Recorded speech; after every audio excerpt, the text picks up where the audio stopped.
kaki normal, serta tinggi badan tidak sesuai dengan umur.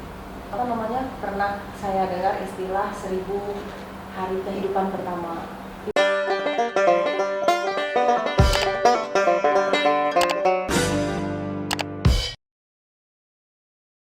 Jalan-jalan ke kota Jambi, singgah sebentar di Masjid Raya. Jumpa lagi dalam acara podcast DP3AP2 kali ini bersama saya Reski Darosa. Assalamualaikum warahmatullahi wabarakatuh. Waalaikumsalam warahmatullahi wabarakatuh. Pagi ini kita sudah kedatangan narasumber dari BKKBN dan juga Dinas Kesehatan. Di sini kita akan berbincang-bincang tentang stunting. Sebelumnya saya terima kasih sekali kepada Bapak dan Ibu yang sudah meluangkan waktunya pagi ini. Yang kita tahu Bapak dan Ibu pasti sibuk sekali ya dengan kegiatannya, tapi bisa meluangkan waktu hari ini untuk acara podcast DP3AP2. Kita akan ngobrol-ngobrol santai, kita akan membahas tentang stunting ya Bapak Ibu. Sebelumnya saya ingin memperkenalkan dulu yang pertama Bapak Haji Helvian Anum, MKes, sebagai Ketua Pengurus Daerah Jambi, Asosiasi Nutrisionis Indonesia ASNI. Selamat pagi Bapak. Pagi. Dan yang kedua ada Pak Oki Permana SKM MKes, sebagai KPM Satgas Stunting BKKBN Provinsi Jambi. Selamat pagi Bapak. Pagi. Pak Oki ini kebetulan dulu dosen saya waktu kuliah ya. Yang selanjutnya Ibu yang paling cantik sendiri nih narasumbernya ya. Ibu Islahia SPDMA ya Bu, sebagai Ketua Pokja Hubalila BKKBN Provinsi Jambi. Selamat pagi Ibu. Baik, kita akan bahas tentang stunting nih karena lagi marak sekali ya stunting ini. Memang perlu pembahasan di sini supaya sobat DP3AP2 dan masyarakat di Provinsi Jambi tahu apa itu stunting. Sebenarnya saya mau tanya ke Pak Helvian ya. Stunting itu apa ya Pak? Ya, terima kasih Bu Kiki. Berbicara stunting, kita berbicara definisi personalnya dulu ya. Iya, definisi. Pengertian itu stunting itu sendiri. Stunting itu adalah menurut Kementerian Kesehatan menunjukkan bahwa anak dengan gangguan pertumbuhan dan perkembangan serta kecerdasannya di bawah kaki normal serta tinggi badan tidak sesuai dengan umur. Seperti itu. Tapi dari tumbuh kembangnya juga bisa dilihat ya Pak. Jatuh. Berarti jadi cara mengetahui anak stunting itu bagaimana Pak? Cara mengetahui anak stunting itu cukup sederhana. Ya, sebenarnya stunting itu kita bahas dari awal dulu ya. Kejadian stunting itu sebenarnya terjadi permasalahannya dari status gizi ibu yang tidak baik. Ibu yang tidak baik. Kejadiannya dimulai dari dalam kandungan. Makanya hamil itu harus dipersiapkan. Hamil itu harus dipersiapkan dalam artian sebelum hamil calon pengantin harus memeriksakan kesehatan kehamilannya, kandungannya agar tidak ada penyakit-penyakit menimbulkan dampak yang tidak baik pada anaknya. Kemudian cara mengetahui anak itu stunting cukup sederhana, ke posyandu. Posyandu, ukur berat badan umurnya, tinggi badan menurut umurnya, atau berat badan menurut tinggi badannya. Yang diukur kalau untuk mengetahui pendek itu sendiri atau stunting itu dengan mengukur berat badan, tinggi badan menurut umur. Tinggi badan menurut umur. Berarti Pak kan sering kita lihat di TV atau di yang sering kita lihat di jalan atau seperti apa, banyak nih orang yang kerdil. Apakah itu termasuk stunting itu Pak? Harus diukur dulu. Oh, diukur dulu. Ya, jadi walaupun dia kerdil belum tentu stunting ya Pak ya? Ya, hasil pengukuran. Yang menentukan hasil pengukuran. Tidak bisa dilihat dari penampilan fisik. Kadang umurnya kita nggak tahu kan itu. Iya. Ya, jadi umurnya harus jadi pembandingnya. Ada yang pernah saya dengar istilah 1000 hari kehidupan pertama. Itu bisa tolong dijelaskan sedikit Pak, karena masih banyak masyarakat yang salah kaprah nih. Dikiranya 1000 hari kehidupan pertama itu dihitung dari sejak lahir, bukan dari di dalam kandungan gitu Pak. Ya, terima kasih. Sebenarnya 1000 hari pertama kehidupan itu dimulai dari di dalam kandungan. Di dalam kandungan harusnya Pak ya. Kebanyakan kan orang menganggapnya katanya setelah lahir baru dihitung 1000 hari gitu kan. Tidak seperti itu. Jadi 1000 hari pertama kehidupan itu 270 hari atau 9 bulan 10 hari itu anak di dalam kandungan. Kemudian 730 hari itu di luar kandungan. Jadi intervensi yang paling pas untuk mengatasi stunting itu pada 4 bulan pertama. dalam kandungan, karena anak-anak itu memerlukan mikronutrien untuk menyokong pertumbuhan dan perkembangannya, terutama pertumbuhan tulang, pertumbuhan skeletalnya, dan untuk mendapatkan anak itu biar tidak stunting, otaknya cerdas, pintar, dan berkembangnya baik, itu memerlukan mikronutrien dan protein. Itu yang utama. Selain karbohidrat dan lemak. Baik, terima kasih Bapak. Pertanyaan selanjutnya mungkin ke Pak Oki nih ya Pak ya. Saya ingin tanya-tanya nih, kebijakan dasar pemerintahan melaksanakan program prioritas dalam meningkatkan sumber daya manusia ya Pak. Iya. Nah, baik, terima kasih Bu Rizky. Jadi memang permasalahan dasar di dalam pembangunan secara nasional ini adalah pembangunan sumber daya manusia. Dan ini sudah dicerminkan sebetulnya dari peraturan presiden itu nomor 42 tahun 2013. Sebetulnya di situ ada Perpres nomor 42 tahun 2013 yang berisi tentang gerakan nasional untuk perbaikan gizi. Nah, sebetulnya di tahun 2013 ini sudah dibahas terkait gerakan perbaikan gizi nasional ini, termasuk juga stunting, termasuk juga yang dulu kita kenal gizi buruk, ya, kemudian juga gizi kurang, sampai ke masalah perkembangan kecerdasan.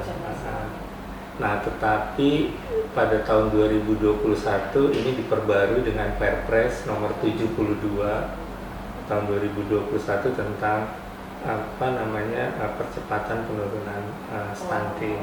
Sejak itu jadi masalah stunting ini. Nah, jadi stunting ini, padahal dulu stunting juga merupakan salah satu yang memang ada di dalam Perpres gerakan nasional. Tapi ini untuk lebih fokus lagi, karena memang kalau dibandingkan Indonesia ini dengan negara tetangga ini, kita merupakan negara yang masih cukup tinggi. Jadi di ASEAN ini kita hampir sama dengan Vietnam, jadi kalah dengan 5 negara ASEAN. Nah, inilah yang menjadi dasar kebijakan pemerintah memang untuk bagaimana meningkatkan sumber daya manusia ini, dimulai dari masa bahkan bukan sebelum hamil, dari masa remaja, bahkan masa pada waktu remaja ini ya. Makanya ada posyandu remaja ya Pak ya. Dan itu kan sebenarnya sudah terbentuk dari sejak tahun 2003 ya Pak. Betul, iya, posyandu remaja. Jadi itulah memang kebijakan pemerintah di dalam peningkatan SDM ini, sehingga perlu upaya-upaya, salah satunya untuk percepatan penurunan dan pencegahan stunting itu. Ini mungkin mindset juga ya Pak ya, karena kan seperti kita ketahui yang pertama kali bikin KMS itu kan negara Jepang ya Pak ya. Mereka kan membuat KMS untuk mengukur tumbuh kembang anak di posyandu. Maaf, istilahnya tuh kalau kita di Indonesia ini istilahnya kita tinggal ngikut aja gitu kan, tapi kok masih susah gitu. Mungkin apakah ada upaya-upaya yang untuk menarik? Yang saya lihat udah banyak sekali nih, kalau dari tim kesehatan udah banyak sekali yang bikin inovasi. Salah satunya kayak seperti ojek keliling, salah satunya misalkan untuk dia datang ke rumah-rumah door to door gitu kan, untuk melakukan imunisasi, pemantauan tumbuh kembang seperti itu. Nah, selain itu kalau dari BKKBN ya Pak ya, upaya ada tidak inovasi untuk membuat kayak percepatan penurunan stunting ini Pak? Ada. Jadi nanti di dalam program yang diluncurkan di BKKB nanti ada beberapa hal memang yang dalam upaya percepatan penurunan stunting ini BKKBN dibantu dengan Satgas.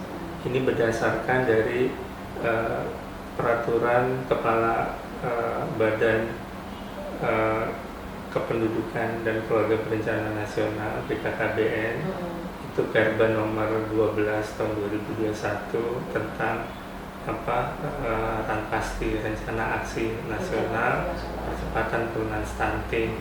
Nah, jadi di dalam Rencana Aksi Nasional itu memang ada bentukan yang untuk mendukung BKKBN ini untuk bisa percepatan penurunan stunting. Nah, di antaranya ini ada 3. Yang pertama, dibentuknya tim percepatan penurunan stunting. SDM ya Pak ya? TPPS ini di tiap tingkat administrasi pemerintahan, mulai dari pusat sampai daerah, bahkan sampai ke desa. Nah, kemudian yang kedua juga dibentuknya TPK, tim pendamping keluarga. Nah, ini yang juga menjadi penting, ini berada di tingkat desa. Jadi di satu desa itu kalau ada jumlah sasaran daripada untuk pendampingan TPK ini kurang lebih dari 150, di situ ada ibu hamil, ibu nifas, bayi, balita. Nah, itu satu TPK yang terdiri dari tiga orang. Nah, kemudian yang terakhir setelah TPPS, TPK, kemudian dibentuklah Satgas. Nah, Satgas Stunting ini bentukan dari Perban tadi untuk membantu pemerintah melalui BKKBN provinsi di seluruh Indonesia. Ini terdiri dari tenaga yang ada di provinsi dan di kabupaten kota. Nah, di provinsi ini saya sendiri sebagai KPM, koordinator program manager, kemudian ada manajer data dan manajer program dan officer assistant, dan di setiap kabupaten, di 11 kabupaten kita punya yang namanya technical assistant. Nah, ini yang juga bertugas melakukan koordinasi, fasilitasi dan pendampingan untuk di setiap kabupaten kota. Nah, inilah upaya-upaya yang dilakukan di dalam percepatan penurunan stunting oleh BKKBN. Tapi mungkin nanti Bu Is juga bisa menjelaskan. Terstruktur sekali ya Pak ya. Baik, selanjutnya mungkin pertanyaan untuk Ibu Islahiyah. Ini jadi kan setelah kita cerita tadi tentang stunting dan juga kebijakan, nah strategi apa nih yang dilakukan BKKBN dalam rangka percepatan penurunan stunting ini sendiri, Bu? Baik, terima kasih Mbak Eski. Jadi mungkin sejarah awalnya dulu ya. Jadi BKKBN itu ditunjuk sebagai Ketua Pelaksana Percepatan Penurunan Stunting itu pada tanggal 28 Januari 2021 oleh Presiden Jokowi ya. Dan pada waktu itu pada rapat terbatas ya terkait dengan percepatan penurunan stunting. Kemudian seperti yang Pak Obi sampaikan tadi, ada peraturan Presiden nomor 72 ya tahun 2021 terkait dengan percepatan penurunan stunting.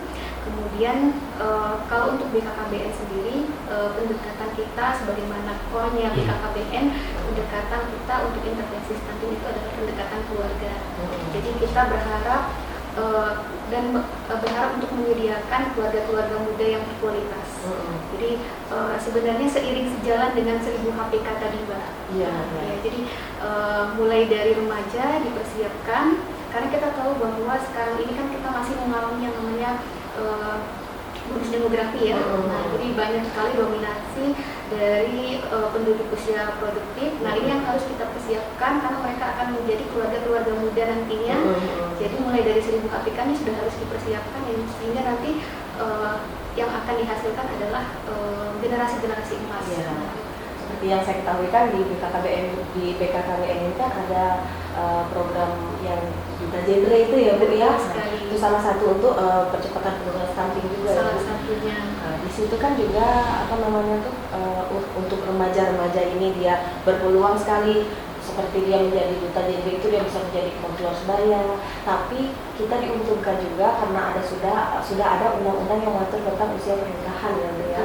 Nah, tapi kita tidak bisa juga menutup mata, masih banyak anak-anak yang usianya masih kurang dari 19 tahun yang sudah menikah. Dan ini pengalaman saya di puskesmas ya Bu, yang banyak ibu-ibu yang datang ke puskesmas itu ketika anaknya mau suntik caten, dia minta tolong sekalian suntik KB seperti itu Bu. Apakah itu berpengaruh terhadap stunting? Baik, jadi kita ada yang namanya seperti Pak Oki sampaikan tadi, pendampingan keluarga. Oh iya, Jadi pendampingan keluarga. Nah, pendampingan keluarga ini sendiri itu kita ada 4 sasaran. Yang pertama calon pengantin, kemudian ibu hamil, kemudian ibu pasca salin, kemudian keluarga yang memiliki balita. Nah, jadi remaja-remaja ataupun calon pengantin, nah ini adalah salah satu juga sebagai calon daripada sasaran kita untuk pendampingan keluarga, karena kita harapkan seperti yang Mbak Deski sampaikan tadi, di mana faktor resiko, salah satu faktor resiko stunting itu adalah pernikahan di usia dini. Jadi ketika salah satu yang dilakukan oleh tim pendamping keluarga kita adalah memang memberikan edukasi agar menunda untuk memiliki anak terlebih dahulu. Oh, berarti yang dilakukan ibunya itu udah benar ya? Iya, betul sekali. Karena idealnya kan kehamilan itu kan di atas usia 20 tahun. Sedangkan kita tahu bahwa memang di Jambi untuk median usia kawin pertamanya itu sebenarnya kita sudah di angka 20, 19, sekian, tapi sudah mendekati 20. Tapi kita tidak menafikan bahwa masih banyak di kabupaten-kabupaten tertentu seperti di Merangin, Bungo. Nah, ini masih banyak usia nikah dininya yang masih di bawah 19 tahun. Ini kan termasuk dalam kekerasan seksual juga ya Bu, karena dia menikah di usia yang sebelum yang sudah ditetapkan BKKBN ya. Nah, apakah itu berkaitan juga dengan stunting? Baik, jadi kalau kita di BKKBN kita punya mengkampanyekan pernikahan itu untuk perempuan 21 tahun dan laki-laki 25 tahun. Ya, karena memang ketika proses pernikahan itu dilaksanakan di usia ideal, maka nanti kehamilan ya, kita berbicara masalah kesehatan reproduksi pada perempuan, nah seperti itu. Dan juga kematangan juga ya, seperti yang Mbak bilang sampaikan tadi, kalau misalnya pernikahan itu di usia yang ideal, harapannya mereka sudah mampu mempersiapkan diri, baik itu dari sisi ekonomi, dari sisi mental ya. Jadi stunting pun mungkin bisa dicegah juga ya Bu ya. Betul sekali. Baik, pertanyaan selanjutnya kembali lagi ke Pak Helvian. Yang mau saya tanyakan ini Pak, dampak dari stunting ini Pak, dampak dari stunting ini sendiri untuk jangka pendek dan jangka panjang. Ya, terima kasih Vicky. Berbicara stunting, tadi saya sudah menyebutkan dimulai dari ibu hamil. Sebenarnya sebelum ibu hamil itu remaja yang harus kita perhatikan dulu. Gizi pada remaja, kemudian intervensi program pada remaja, misalnya pemberian tablet demam darah, kemudian chatting, kemudian lanjut ke ibunya.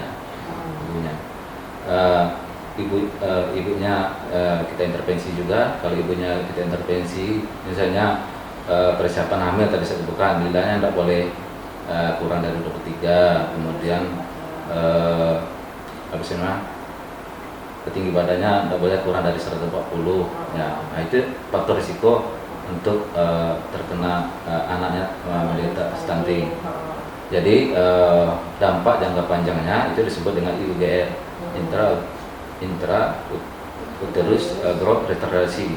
Nah, jadi seandainya ibunya kurang gizi, berdampak pada anak, itu disebut dengan teori plasticity oleh David Barker, penemu gizi 1000 hari pertama kehidupan. Dia mengikuti ibu hamil secara kohort sampai usia 2 tahun, apa yang akan terjadi apabila ibunya kurang gizi, ibunya ada terpenuhi gizinya, dampak terhadap anak. Itu David Barker, itu seorang epidemiolog di Inggris. Jadi dampak jangka pendeknya ada 3, termasuk jangka panjangnya. Kalau dampak jangka pendeknya itu anak itu akan terjadi penyusutan volume sel otaknya. Otaknya. Ya, otaknya. Manusia kan ini identik dengan kalau kita manusia ini kan yang dibentuk otak dulu. Bentuk otak dulu, baru organ-organ yang lain. Beda dengan makhluk yang lain seperti hewan. Itu badannya dulu, baru makanya manusia itu tidak bisa berjalan langsung kan. Jadi otak, apabila otak itu kan dibentuk 80% dalam kandungan, 20% di luar kandungan. Apabila dia kekurangan gizi di luar kandungan, dampak jangka panjangnya itu terjadi untuk prestasi belajarnya akan menurun, terutama pada anak-anak yang proses belajar. Kemudian untuk persaingan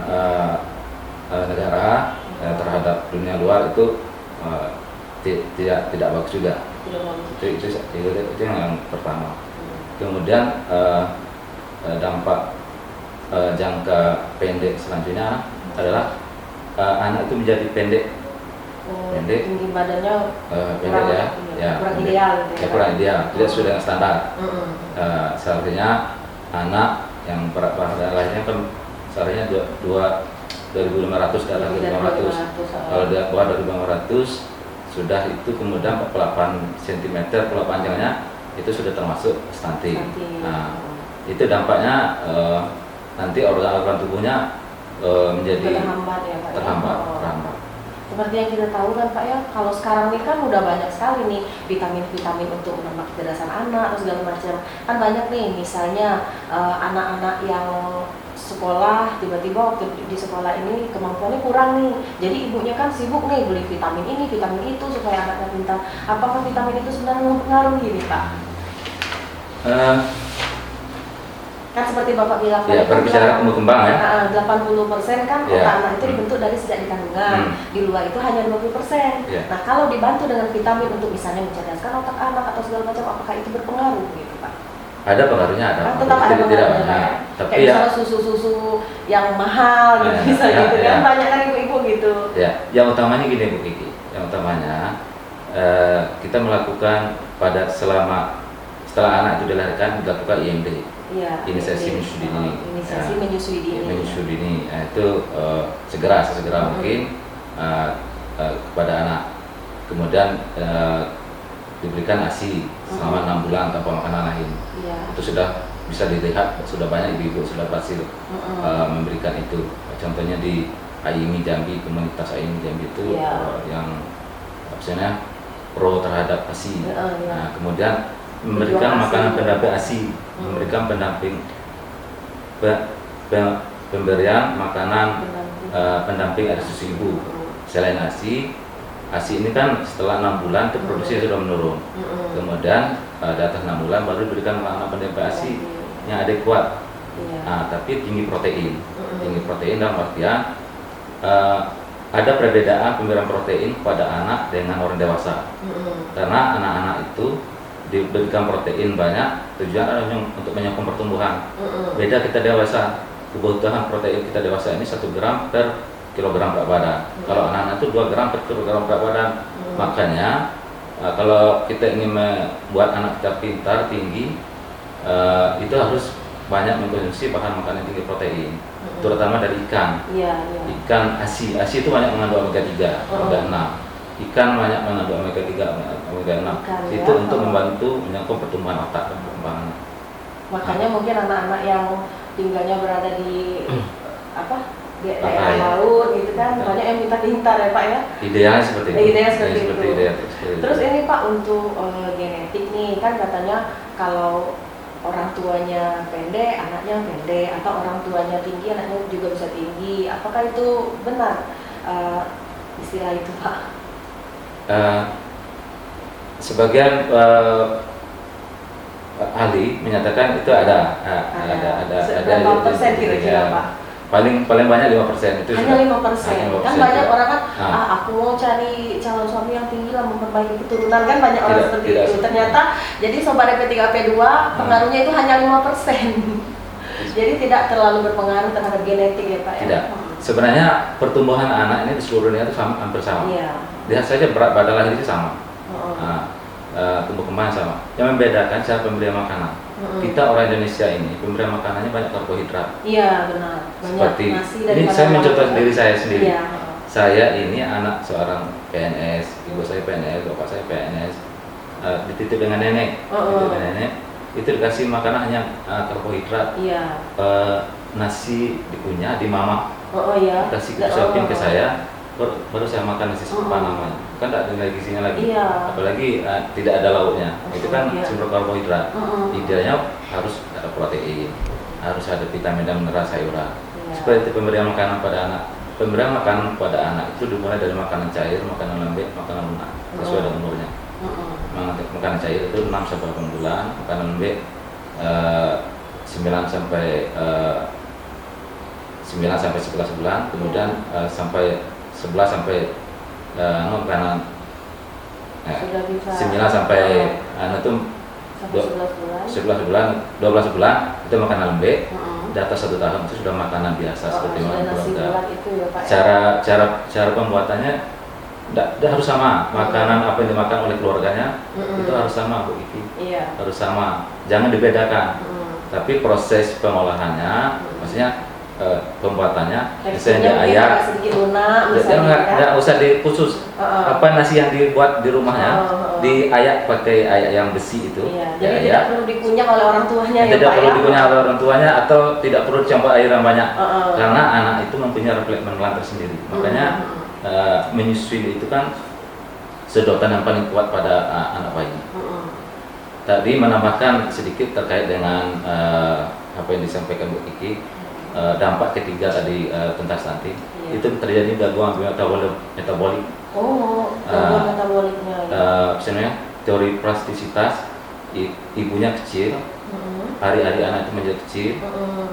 Kejadian pada anak itu semua organnya kecil, jantungnya menjadi kecil, ginjal menjadi kecil, kemudian pembuluh darahnya kecil. Faktor risiko kedepannya itu anak itu bisa menjadi penyakit jantung, penyakit kegemukan, kemudian penyakit hipertensi, karena pembuluh darahnya kecil. Makanya semakin besar hari-harinya seorang ibu itu, atau semakin besar ibunya itu biasanya cukup gizi, hari-harinya itu besar juga, anak itu akan tumbuh dengan baik. Ada kan banyak istilah orang ini ngomong kalau lagi hamil, jangan terlalu banyak makan manis, jangan minum es, nanti ari-arinya besar gitu. Padahal ari-ari yang besar itu bagus ya Pak ya? Iya, itu bentuk pencemaran makanan. Iya, itu sobat DP3AP2 yang perlu kita ketahui bahwa jangan takut mengkonsumsi makanan apapun ketika hamil, karena ari-ari yang besar itu menyimpan banyak kandungan makanan. Karena bayi yang di dalam kandungan itu kan asupan makanannya masih dari plasenta ya Pak ya, ari-ari. Baik, mungkin pertanyaan selanjutnya buat Pak Oki nih Pak. Ini yang mau saya tanyakan, implementasi BKKBN dalam upaya percepatan penurunan stunting di masyarakat. Iya, jadi tadi sudah saya sampaikan, jadi langkah-langkah BKKBN tentunya mempunyai kebijakan mulai dari pembentukan tim percepatan penurunan stunting di tingkat provinsi sampai tingkat desa, kemudian pembentukan tim pendamping keluarga untuk pendampingan keluarga terutama yang beresiko, kemudian juga yang ketiga dibentuknya satuan tugas, dan sebetulnya untuk untuk mengukur daripada keberhasilan percepatan penurunan stunting ini ada faktor atau program kegiatan yang memang harus dilaksanakan. Jadi stunting itu tidak akan turun dengan sendirinya, tetapi harus dilakukan upaya-upaya untuk mencegah terjadinya stunting ini. Jadi kalau di satuan tugas ini juga merupakan indikator daripada kinerja untuk Satgas satuan tugas ini. Ada yang namanya program tematik, program tematik yang dulu kita kenal dengan 5, sekarang menjadi 7 program tematik yang kita kenal dengan 7 Quick Wins. Jadi 7 Quick Wins. Jadi ada 7 kegiatan utama. Jadi Quick Wins itu kan kita bergerak cepat dan menang gitu ya. Quick Wins. Jadi yang pertama itu masalah data. Nah, jadi memang data ini menjadi satu hal yang sangat penting, karena tanpa adanya data kita juga tidak bisa bergerak secara maksimal.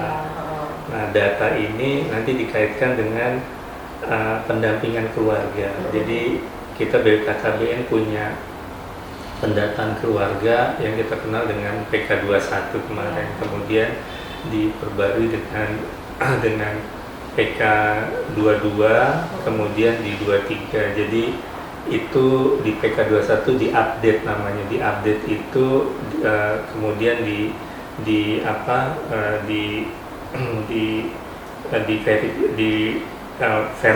verifikasi dan validasi lagi, kemudian juga ditingkatkan lagi begitu. Jadi disesuaikan lagi untuk sasaran itu, sehingga kita setiap tahun punya data yang namanya keluarga beresiko stunting.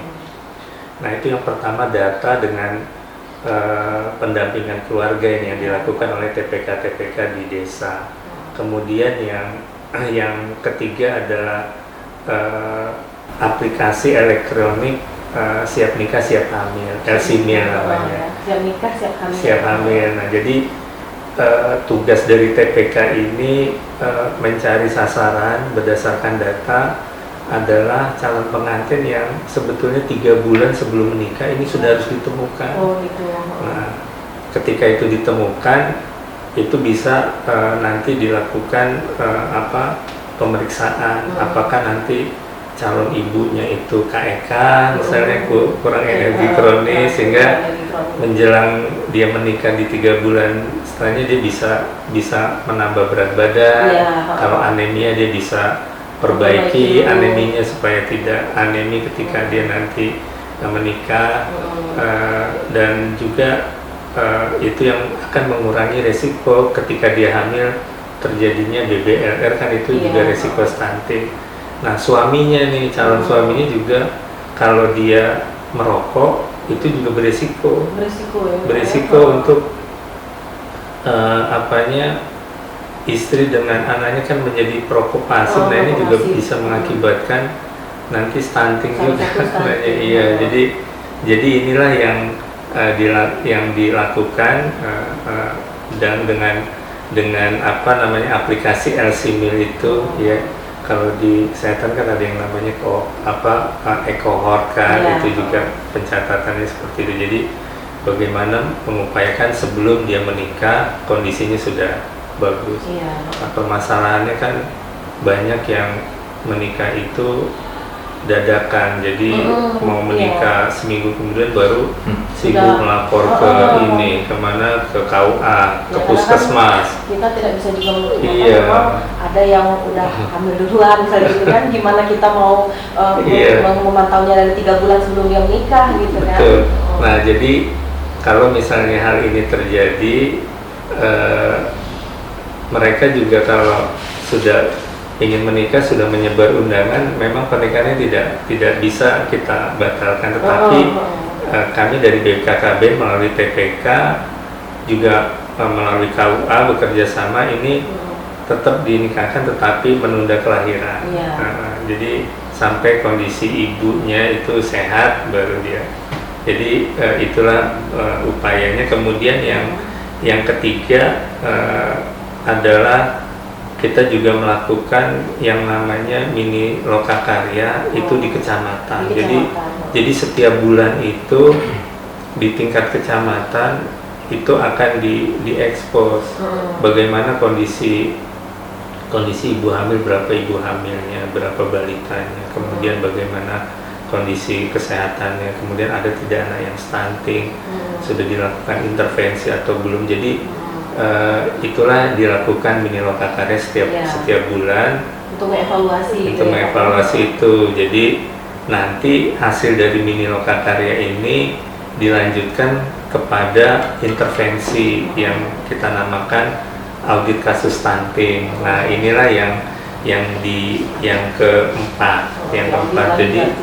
Jadi dilakukan audit kasus. Jadi kalau misalnya audit kasus stunting itu kita akan menentukan baduta yang sudah stunting misalnya atau yang berisiko stunting, kemudian ibu hamil yang KEK. Nah ini nanti akan ditentukan oleh tim pakar nanti. Jadi audit kasus stunting ini nanti data-data yang ada di desa, kecamatan itu akan diangkat ke kabupaten, ada tim pakar. Jadi itu tim pakar itu ada dokter spesialis anak, dokter kebidanan, ahli gizi, dan juga psikolog. Sehingga ini nanti akan menentukan kasus mana yang akan diintervensi. Dan harus memperbaiki gizinya juga. Betul. Jadi ini suatu tahapan yang memang harus dilakukan. Kalau kasusnya sudah ada, ini harus dilakukan intervensi. Kalau misalnya dia berisiko, harus bagaimana dicegah faktor risiko ini itu tidak timbul. Nah itu yang keempat. Kemudian yang kelima, kita juga melakukan yang namanya pemberian makanan tambahan. Pemberian PMT ya Pak? Iya, pemberian makanan tambahan. Jadi memang ini menjadi sangat penting ketika kasus itu ditentukan pada waktu audit kasus stunting. Nah, kalau intervensinya pemberian makanan tambahan, nah ini akan diberikan sesuai dengan standar menu dan resep yang dikeluarkan oleh Kementerian Kesehatan. Nah, kalau kami di BKKBN itu dikaitkan dengan Kampung KB. Jadi di Kampung KB itu Kampung KB itu di dalamnya ada dashar, dapur sehat atasi stunting. Ada dapur sehat. Nah, itu salah satunya itu ada tenaga puskesmasnya ahli gizi di situ yang membantu untuk bagaimana mencontoh makanan yang bergizi. Kemudian cara pemberian makanan yang sesuai dengan kebutuhan energi dan proteinnya yang tadi disampaikan oleh Pak Elvian. Jadi ini memang dasar ini menunya ini udah sesuai dengan rekomendasi ahli gizi nih. Jadi untuk balita itu berapa sih protein yang harus diberikan, ibu hamil berapa, dan kecukupan ininya kalorinya. Nah kemudian yang terakhir adalah yang ke-6 itu kita juga melakukan 8 aksi konvergensi. 8 aksi konvergensi ini untuk mengetahui perkembangan upaya-upaya dari pencegahan stunting. Jadi pencegahan stunting ini tidak bisa dilakukan oleh kesehatan saja, oleh BKKBN saja, tapi harus konvergen. Jadi seluruh sektor, termasuk juga DP3 AP2 sebagai koordinator KIE dan kampanye perubahan perilaku ini kan salah satunya. Nah, jadi konvergensi itu adalah upaya-upaya bagaimana seluruh sektor itu bisa berkolaborasi untuk percepatan penurunan stunting, seperti PU untuk bagaimana penyediaan air bersih dengan jamban sehatnya. Karena itu berpengaruh sekali ya Pak, jamban yang tidak sehat itu kan. Betul. Apalagi di kita di Provinsi Jambi ini kan masih banyak sekali nih daerah-daerah yang masyarakatnya tinggal di daerah Sungai Batanghari, yang air minumnya pun mereka mengkonsumsi dari air itu gitu kan. Itu sangat mempengaruhi sekali kan. Gitu. Betul Bu. Baik Bapak, mungkin terima kasih. Saya lanjut pertanyaan selanjutnya. Nah, ada ini lagi Bu, ada 2 lagi nih Bu jadi tadi yang konvergensi yang ke-6, nah yang ke-7 ini yang terakhir adalah Bapak Bunda Asuh Anak Stunting. Ini program dari BKKB yang sangat penting. Bagaimana kita mengajak stakeholder, baik itu pemerintah maupun dunia usaha, perorangan, untuk mengajak menjadi Bapak Asuh. Artinya peran serta laki-laki dalam penurunan stunting ini kan ya Pak ya? Iya, Bapak dan Ibu bisa saja. Bapak dan Ibu. Iya, kita sudah mengajak antara lain mulai dari TNI, Polri, kemudian perusahaan-perusahaan, sampai juga individu. Jadi kalau untuk anak stunting ini, kalau PMT-nya di kesehatan itu kan khusus untuk Bumilkek dan Baduta balita kurus. Tapi untuk stunting tidak ada. Tapi kalau itu kena sasaran yang kurus tapi stunting, yaitu bisa 2 manfaat. Tapi kalau khusus stunting, nah ini yang memang harus dibantu karena dia tidak ada ininya. PMT khusus slotnya begitu ya, sehingga kita salah nanti puskesmas kalau memberikan kepada anak stunting kalau tidak kurus atau tidak underweight. Nah jadi Bapak Asuh ini menjadi penting, bisa juga selain itu dalam bentuk dukungan bedah rumah, kemudian penyediaan air bersih, jamban dan sebagainya. Nah inilah pentingnya Bapak Asuh Anak Stunting, dan kami juga sudah bekerja sama BKKB dengan Basnas. Kita juga mendorong untuk bagaimana pemberian makanan untuk bu hamil kek ini supaya nanti melahirkan anaknya tidak stunting. Dan Basnas juga ada juga Basda itu yang ada di 11 kabupaten kota, itu juga kita dorong untuk bisa berpartisipasi dalam Bapak asuh anak Iya. stunting ini. Itu beberapa hal. Bagus sekali program ini ya Pak ya untuk Bunda Hmm. Bapak asuh tadi ya. Iya. Karena kan selama ini orang berpikir tugas untuk mengurus anak atau segala macam itu hanya tugas ibu, padahal ayah pun juga mempunyai peran yang sangat Iya. penting terhadap pengasuhan anak, itu sangat berpengaruh sekali seperti itu ya Pak ya.